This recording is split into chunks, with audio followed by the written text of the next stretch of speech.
Los Angeles, le Texas ou le Royaume-Uni recensent les lieux d'observation d'OVNI les plus terrifiants du monde. Dans ces endroits, les gens observent beaucoup d'OVNI et font beaucoup de rencontres du troisième type. Au fil des années, on a recensé des milliers d'incidents. Le ciel est devenu le théâtre de phénomènes étranges. Ces lieux de prédilection pour les ovnis nous rappellent constamment que nous ne sommes pas seuls. Et dans ces endroits, les gens vivent souvent dans la peur permanente. Pourquoi attirent les extraterrestres? Ont-ils des points communs? Si oui, quel danger pose-t-il pour l'homme? Dans cet épisode, nous vous révélerons les hauts lieux d'observation d'OVNI. Vous regardez Alien Files.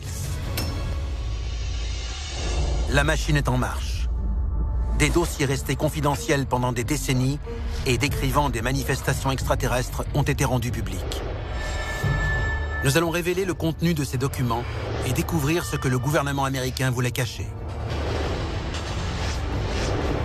C'est à suivre dans Alien Files, l'émission qui perce les plus grands secrets de la planète Terre. On observe énormément de phénomènes extraterrestres à Los Angeles. L'activité est en augmentation. Le 21 janvier 2013, à Los Angeles, en Californie, l'International Business Times publie un article sur une étrange observation d'OVNI survenue récemment au-dessus de la vallée de San Fernando. Un homme prenait des photos dans son jardin quand il aperçut un hélicoptère de la police survoler l'endroit. Rapidement, il fait une mise au point et appuie sur le déclencheur.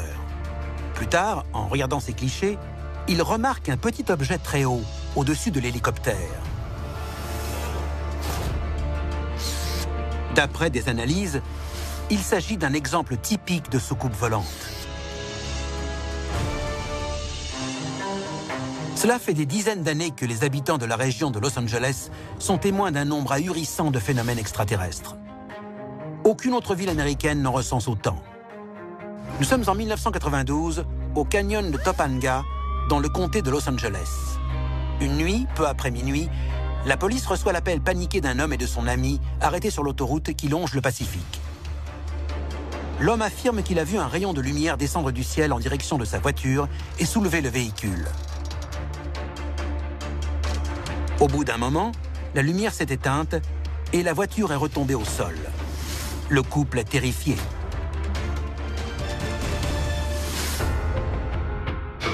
À Topanga, il y a peu d'habitants et un grand parc fédéral. Et le 14 juillet 1992, je ne sais pas ce qui s'est passé. Le ciel ou une sorte de portail céleste s'est ouvert, mais en tout cas, des centaines d'ovnis ont été observés. À ce jour, j'ai parlé à plus de 20 témoins différents, tous adultes, qui confirment ce qui est arrivé ce soir-là. Pourquoi Los Angeles agit-elle comme un aimant pour les extraterrestres? De nombreux ufologues font remonter ces phénomènes à un épisode souvent oublié de la Deuxième Guerre mondiale.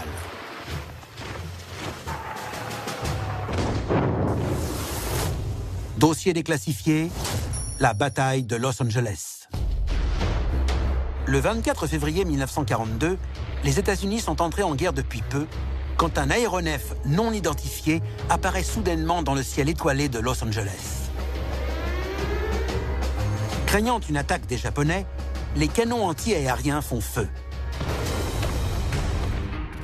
La bataille de Los Angeles s'est produite en 1942, quand de multiples témoins ont observé un appareil inconnu en train de survoler la ville. Les militaires ont agi rapidement. Ils ont braqué des projecteurs sur lui, mais ils n'ont pas réussi à déterminer sa nature. Les témoins assistent avec horreur aux tirs par milliers de l'armée américaine en direction de l'OVNI. La bataille de Los Angeles est importante parce que même si l'armée a tiré sur l'objet, elle n'a jamais réussi à le toucher. L'OVNI disparaît aussi vite qu'il est apparu, comme par enchantement. Voilà l'incident tristement célèbre que l'on appelle la bataille de Los Angeles. Le lendemain matin, Frank Knox, le secrétaire à la marine, affirme qu'il s'agissait d'une fausse alerte et que le soi-disant OVNI était en fait un ballon sonde. L'armée a prétendu qu'il s'agissait d'un ballon sonde. Sauf que si vous en mitraillez un sans parvenir à le détruire, c'est qu'il y a un problème en matière de défense. Des militaires chevronnés de l'armée américaine ont-ils donné l'assaut sans retenue à l'encontre d'un ballon-sonde inoffensif? Pire encore, s'il s'agissait bel et bien d'un ovni, les extraterrestres ont-ils interprété cette agression injustifiée comme une déclaration de guerre? Los Angeles est le théâtre d'innombrables rencontres du premier type documentées. Mais ce n'est pas le seul lieu de prédilection des ovnis aux États-Unis. Depuis le 19e siècle, l'ensemble de l'État du Texas a été témoin d'une centaine de phénomènes ufologiques.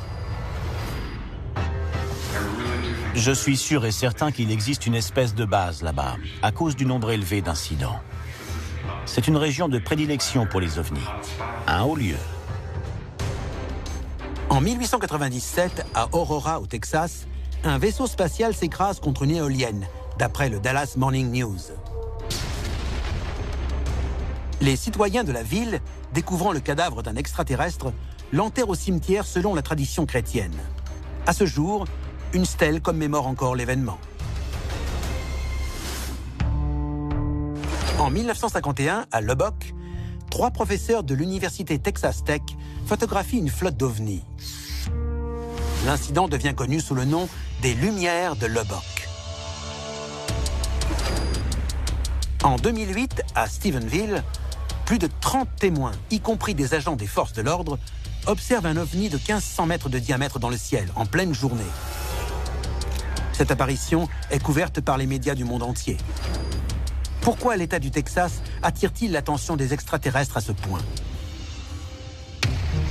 Afin de répondre à cette question, direction Marfa, une petite ville texane située à 100 km au nord-est de la frontière mexicaine. Cela fait plus d'1 siècle que ces citoyens observent d'étranges lumières spectrales dans le ciel. Beaucoup pensent qu'elles sont d'origine extraterrestre. Dossier déclassifié, Marfa, Texas. En 1957, dans un article, la revue Coronet décrit les lumières de Marfa comme des sphères très brillantes de la taille d'un ballon de basket-ball flottant dans l'air. Les scientifiques écartent rapidement l'hypothèse extraterrestre en expliquant qu'il s'agit simplement de phares automobiles. S'ils ont l'air de flotter, c'est à cause de leur réflexion dans l'atmosphère. Les ufologues demeurent sceptiques, pour une raison toute simple.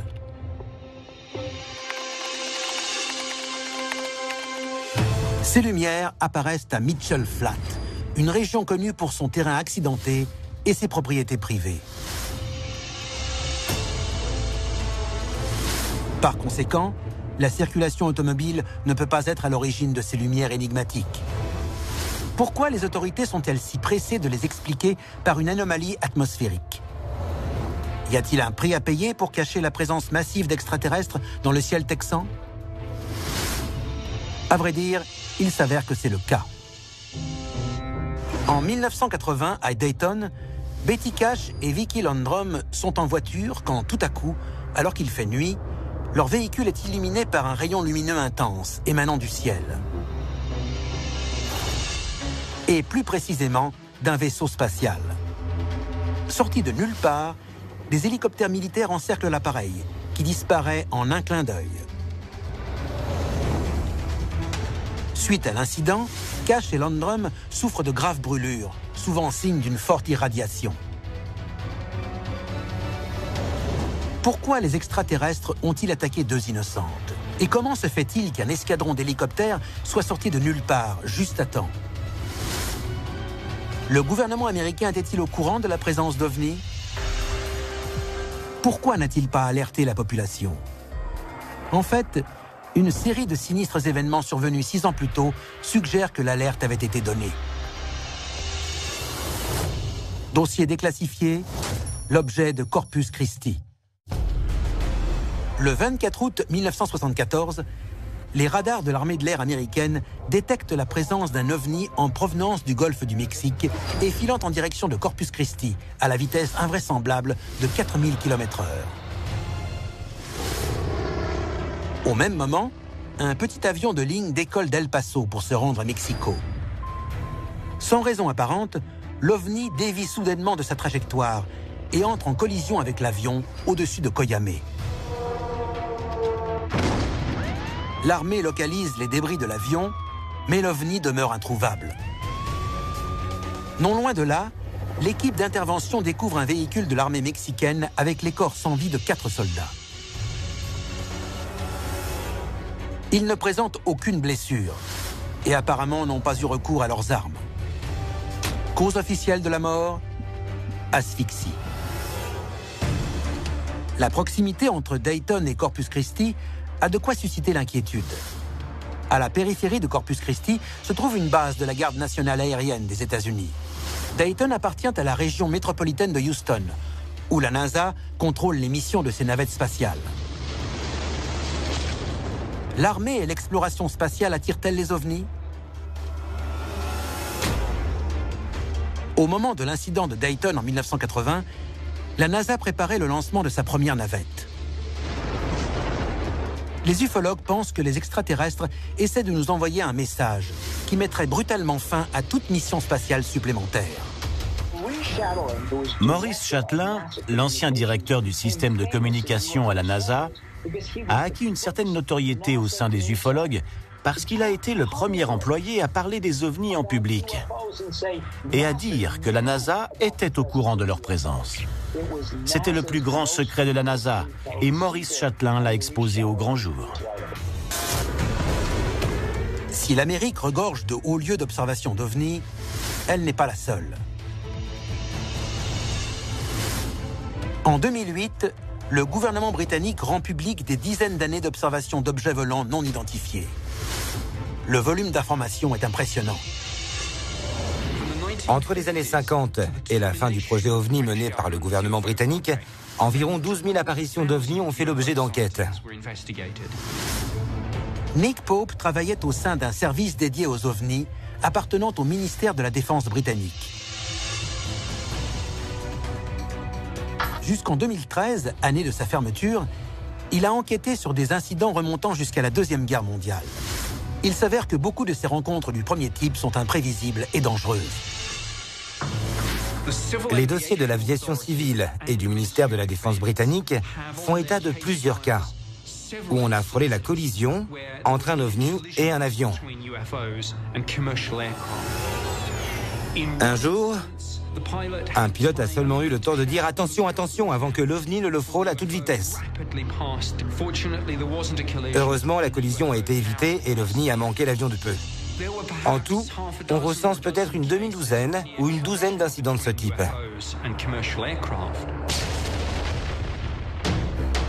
Ces incidents ressemblent tout de même étrangement à l'accident de Corpus Christi. D'ailleurs, les similitudes entre ce qui se passe au Royaume-Uni et au Texas sont très nombreuses. En Angleterre aussi, les extraterrestres visent les bases militaires, ce qui menace dangereusement la sécurité du pays. Un événement en particulier a acquis une grande notoriété au sein des ufologues britanniques. Il s'agit de l'incident de la forêt de Rendlesham. Pendant plusieurs nuits de décembre 1980, le personnel de l'armée de l'air américaine, stationné dans les bases de Bentwaters et de Woodbridge au Royaume-Uni, a vu des ovnis. La première nuit, dans la forêt, de nombreux témoins, y compris John Burroughs et Jim Penniston, observent les lumières les plus étranges qu'ils aient jamais vues. Les deux soldats partent enquêter. Là, ils découvrent que les flashs émanent d'un grand objet non identifié en forme de triangle, posé sur Terre. Jim Penniston s'en approche pour toucher la carlingue de l'appareil. Si l'on en croit la description qu'il a fournie, il a ressenti une sorte de décharge. Il a reçu ce qu'il appelait une espèce de message télépathique.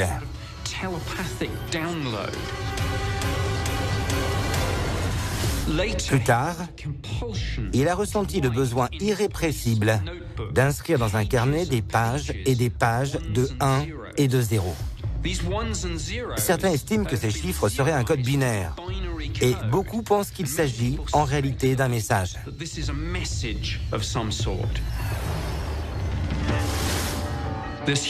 Cet événement a suscité une énorme controverse. En effet, tout le monde n'est pas d'accord pour dire que ce code reçu dans la forêt de Rendlesham est un message. et si jamais c'en est un, ce qu'il signifie. Or, son décodage pourrait nous apprendre pourquoi les extraterrestres sont attirés par la Grande-Bretagne et le Texas. Peut-être qu'il reste des révélations à faire. Tous les documents que j'ai vus ne sont pas encore accessibles au public. Peut-être qu'on apprendra des choses plus tard. Et peut-être que certains documents resteront classés à jamais. Les États-Unis et le Royaume-Uni sont submergés par une intense activité extraterrestre qui a principalement lieu près d'installations militaires. S'il s'agit de missions de reconnaissance, quel est le but poursuivi? La réponse à cette question se trouve peut-être à l'autre bout du monde, au cœur d'un pays qui s'éveille, la République populaire de Chine. Le 7 juillet 2010, à Hangzhou, des milliers de témoins observent avec stupéfaction et incrédulité un ovni en flammes déchirer la nuit. Beaucoup filment l'objet. Les autorités ferment immédiatement l'aéroport international. Les médias du monde entier s'intéressent à l'affaire. Le gouvernement chinois promet une enquête minutieuse. Mais finalement, ces découvertes ne seront jamais révélées au grand jour. Une semaine seulement après, une deuxième observation collective se produit au sud-ouest de Chongqing. Ses habitants sont terrifiés.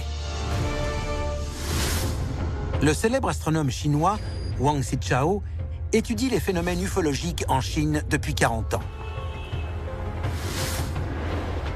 Il estime que l'activité extraterrestre ne cessera d'augmenter dans son pays. Et si l'on en croit une récente intervention publique, il n'exclut pas la possibilité que les extraterrestres soient hostiles. S'ils sont bien intentionnés envers nous, nous pouvons promouvoir la civilisation humaine en échangeant et en coopérant avec eux. S'ils ne le sont pas, tant que nous sommes préparés à une invasion, nous pouvons les repousser en exploitant leurs points faibles. Après tout, ce sont des êtres vivants.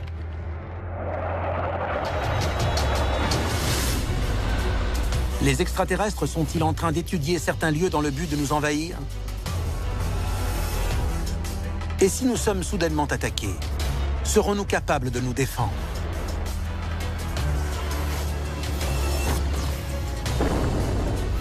C'était Alien Files, l'émission qui perce les plus grands secrets de la planète Terre.